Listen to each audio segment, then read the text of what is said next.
Sa iba pang balita, nahuli kam naman sa Albay, lalaking nagkunwaring customer sa isang tindahan, nagnakaw ng paninda. Sa General Santos City rin, Indian National hinoldap at binaril pa sa isang kainan. Balitang hatid ni Cedric Castillo.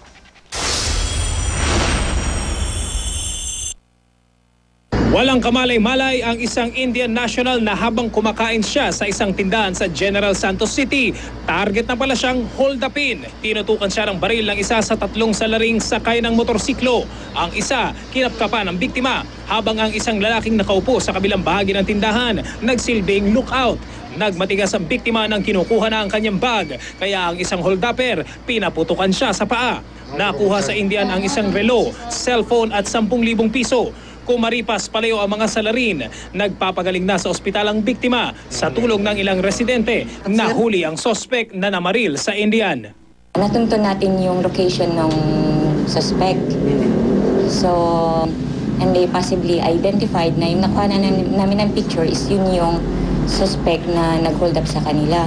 Todo tanggi naman ito sa paratang. Sa Legazpi City, Albay, isang music store naman ang pinagnakawan ng nagkunwaring customer. Makikita sa CCTV footage ang lalaking nakaputing t-shirt at sombrero.